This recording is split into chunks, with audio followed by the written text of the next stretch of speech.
حضرت مالک بن دینار 400 سال پہلے لکھتے، کہتے میں طواف کعبہ کر رہا تھا، کوئی وظیفہ پڑھتا، کوئی وظیفہ پڑھتا، ایک نوجوان دیکھا ہر چکر پہ درود شریف ہی پڑھ رہا، ہر چکر پہ درود و سلام، ہر چکر پہ درود و سلام۔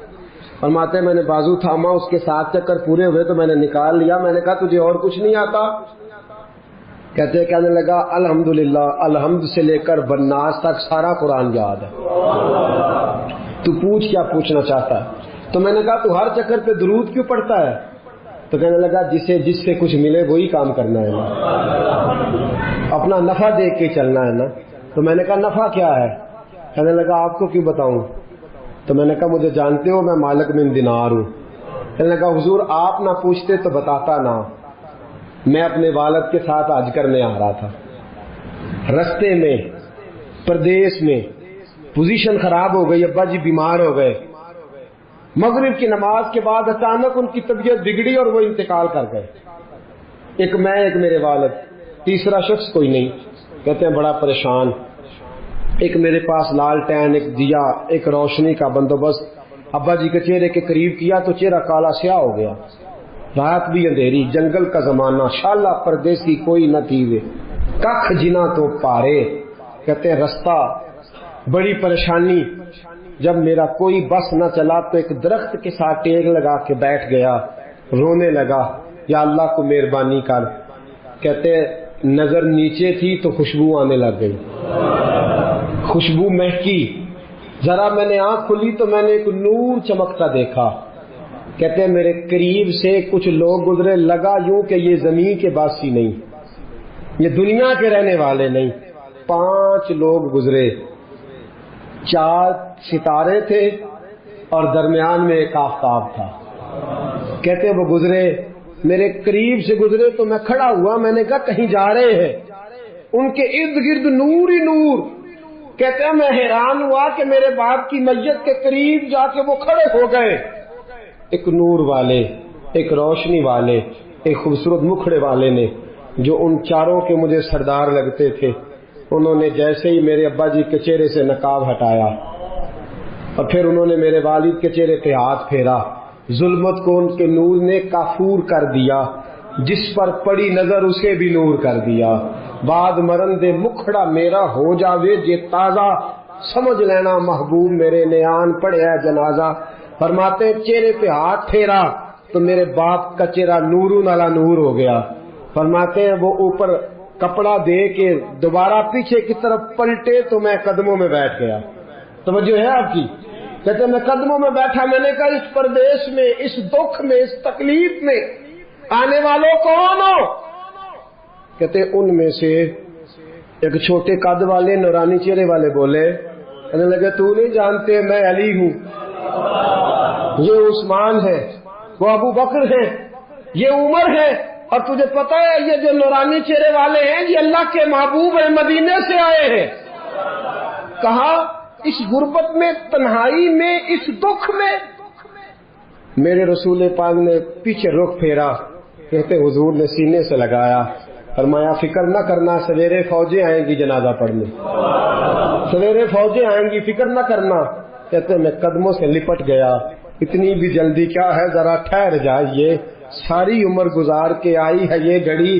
میں نے کہا محبوبہ مہربانی فرمائی، کرم نوازی فرمائی، حضور اتنی بندہ نوازی کی آئے ہو تو سونیا بتاؤ تو صحیح، آخر میرے باپ میں کیا ایسا تھا کہ ان دکھوں میں آپ آئے اور آ کے نورن علی نور کر گئے، روشنیاں بانٹ گئے۔ میرے مرنے پہ ہر سو شور مچ جائے گا، دیکھو گے کہنے الوداع سرکار خود تشریف لائیں گے۔ کہا اس موقع پہ الوداع کہنے آئے ہو؟ تو فرماتے ہیں حضور نے فرمایا تجھے پتا ہے تیرا باپ ہر لمحہ مجھ پر درود پڑا کرتا تھا، ہر گھڑی سلام بھیجتا تھا، اس نے عمر بھر مجھے بھلایا نہیں، اس نے مجھے نہیں بلایا تو میں اسے کیسے بھول جاتا، اس نے مجھے نہیں بھلایا تو میں کیسے بھول۔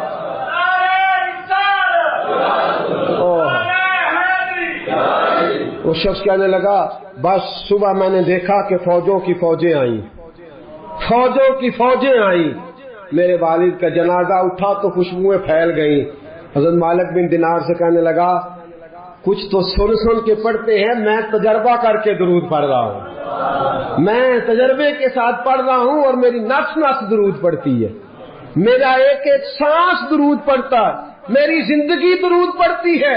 اور کہا مالک مجھے امید ہے کہ میں مر جاؤں گا تو میری قبر سے بھی درود و سلام کی صدائیں آئیں گی، میں وہ سنی ہوں جمیل قادری مرنے کے بعد میرا لاشا بھی کہے گا صلاۃ و سلام، نبی کریم پر درود پڑھنا۔ یہ جو ہماری محفل ہوتی ہیں، مجالس ہوتی ہیں، یہ ساری محبت کو عروج دینے کے لیے ہوتی ہیں، یہ ساری چیزیں توانائی پیدا کرنے کے لیے ہوتی ہیں، روحانی قوت پیدا ہوتی ہے۔ محبت جو ہوتی ہے نا، محبت، میرے نبی پاک علیہ السلام نے فرمایا جو مجھ پر ایک بار درود پڑے گا اللہ 10 رحمتیں نازل فرمائے گا۔ خوشی ہوئی ہے نا آپ کو؟ اللہ تعالیٰ آپ کو خوش رکھے، آمین کہنا۔ اللہ کرے آپ چمک جایا کریں ایسی باتوں سے۔ جو موضوع میں نے چھیڑا ہے نا اس موضوع میں تو کھل جاتا ہے بندہ۔ کہا نبی پاک علیہ السلام نے فرمایا جو ایک بار درود پڑے اللہ 10 رحمتوں کا نزول فرماتا ہے، 10 گناہ معاف فرماتا ہے، 10 درجے بلند کرتا ہے۔ ایک حدیث میں فرمایا جو 10 بار پڑھے گا اللہ 100 رحمت نازل کرے گا، جو 100 بار پڑھے گا اللہ 1000 رحمت نازل فرمائے گا، اور ایک جگہ فرمایا جو 1000 بار پڑھے گا نا اللہ اس کی پیشانی پہ لکھ دے گا کہ یہ بندہ نفاق سے بھی بری ہے اور دوزخ کی آگ سے بھی بری ہے۔ یہ سارا ثواب گنوایا، یہ سارا درود پاک کا یہ ثواب گنوایا حضور نے۔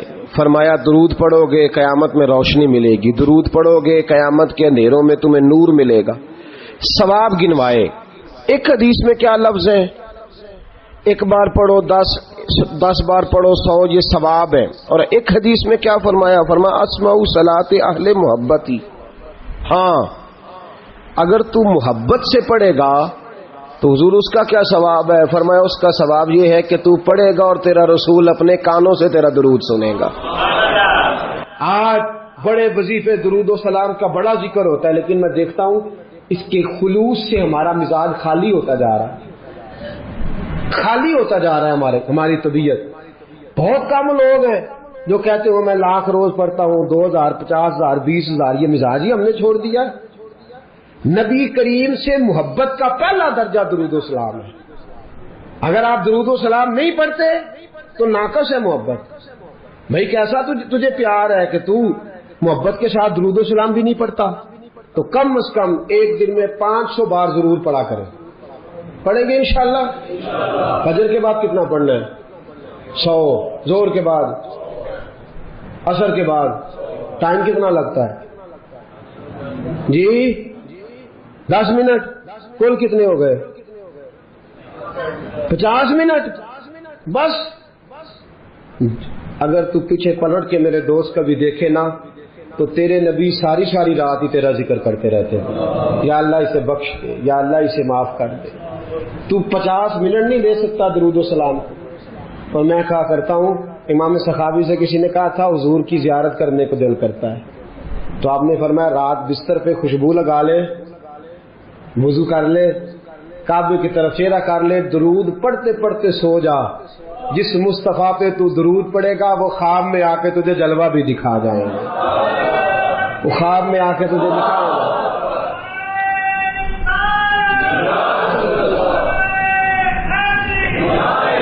علامہ اسماعیل حقی نے تفسیر روح البیان میں لکھا ہے قیامت کا دن غیبہ غیبی کا عالم نفسا نفسی پکارا جا رہا ہے، اعمال کھلنے لگ گئے۔ ایک بندہ ہے گناہ گار ہے، خطا کار ہے، اسی اشعار ہے، بھول گیا، خطائیں ہو گئی، ایمان سلامت لے کے گیا، آیا کرتا تھا مسجد، لیکن کسی گناہ میں بھی الجھ جاتا تھا۔ ہوا یہ کہ معاملہ اتنا بگڑا کہ گناہ زیادہ ہو گئے، نیکیاں کم پڑ گئیں، اعمال کھلنے لگے تو یہ کانپنے لگا۔ نتیجہ یہ نکلا کہ تو فیل ہو گیا ہے۔ فرشتوں نے تھاما، گھسیٹ کر جہنم کی طرف لے جانے لگے۔ حضرت آدم کی نظر پڑ گئی، باپ ہے نا ساری مخلوق کے، باپ کو تکلیف ہوتی ہے، نظر پڑی۔ حضرت آدم علیہ السلام اس کی طرف نہیں گئے، دوڑے واپس آئے، کہنے لگے یا محمد صلی اللہ، ہر نظر کانپ اٹھے گی محشر کے دن خوف سے، ہر کلیجہ دہل جائے گا، اوڑھ کر کالی کملی وہ آ جائیں گے، سارے محشر کا نقشہ بدل جائے گا۔ کہا یا محمد صلی اللہ، حضور نے کہا اے کل انسانیت کے بعد کیا ہوا؟ اب وہ دیکھتے ہو آپ کے غلام کو فرشتے گھسیٹ کے لے جا رہے ہیں. جناب آدم بھی جانتے ہیں کہ مصطفیٰ کو کہہ دیا تو حضور دوڑیں گے.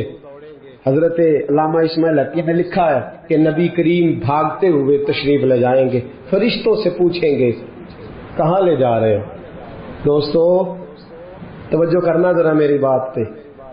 دکھوں میں جو شخص خالی تسلی دے دے اس کی بھی بڑی بات ہوتی ہے. اور اس عالم میں جو بھاگ کے جا کے بچا لے دوزخ کے دروازے، کہاں لے جا رہے ہو؟ فرشتے کہتے ہیں محبوب اس کے گناہ زیادہ نکلے، نیکیاں تھوڑی ہیں، اعمال تلے ہیں. حضور فرماتے ہیں واپس لاؤ نا، واپس لاؤ نا. واپس لائے، میزان لگ گیا. محبوب نے فرمایا میرے سامنے تولو.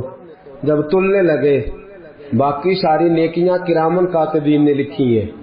درود والی پرچیاں حضور نے سنبھال کے رکھی ہوئی ہیں. باقی نیکیاں کرامن کاتبین کے دفتروں میں ہیں. درود و سلام کی پرچیاں اور رکے میرے مصطفیٰ نے سنبھال کے رکھے ہیں. جب اعمال تلنے لگے گناہ زیادہ نیکیاں تھوڑی، حضور نے فرمایا ٹھہرو. میرے نبی نے جیب میں ہاتھ ڈالا. تو کتنا نصیبوں والا ہے، تیرے رکے مصطفیٰ کی جیب سے نکلے.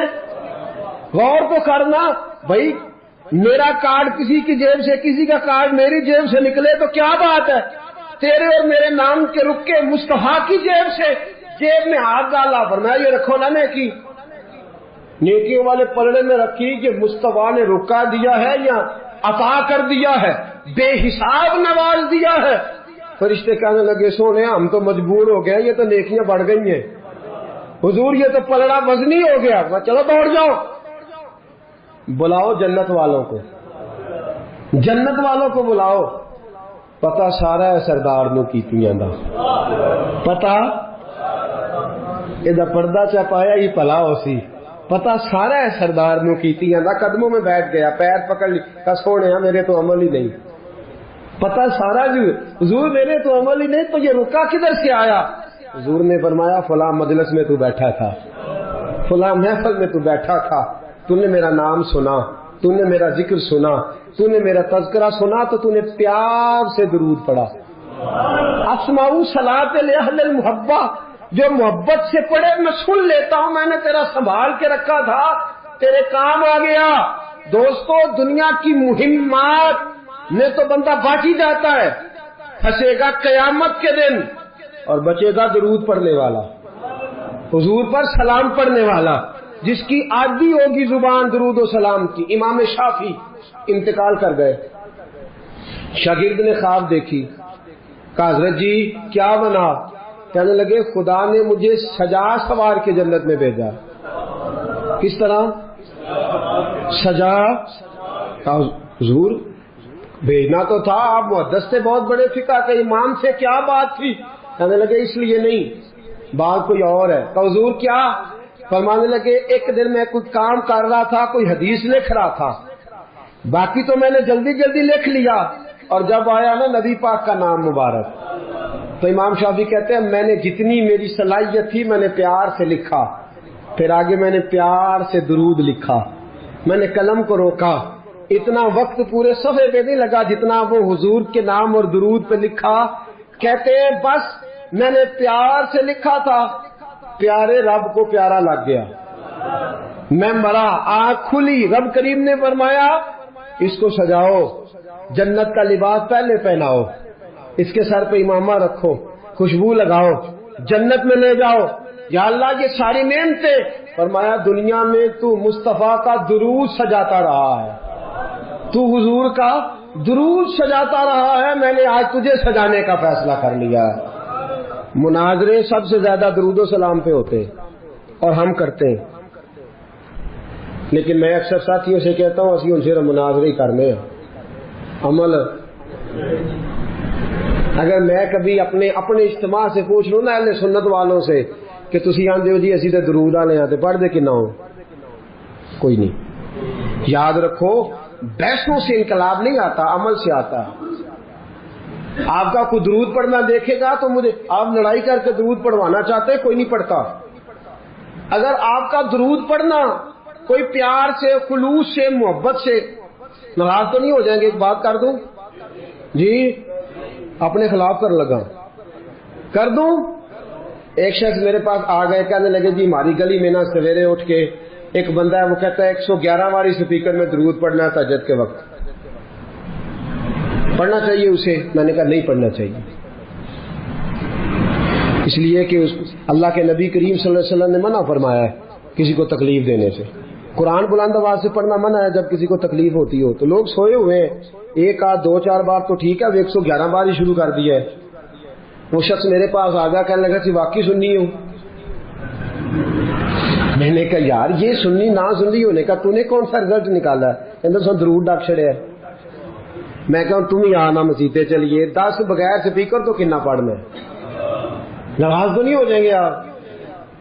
میں کہا کلے ہاں اسی 2 میں کسی کو قسم لینی نہیں چاہیے، پر دیانتداری نہ دسی کنا پڑھنا ہے. کہندا وہی پڑھنا جڑا سپیکر وچ پڑھنا. تو میں کہا پھر اللہ کو ڈرو.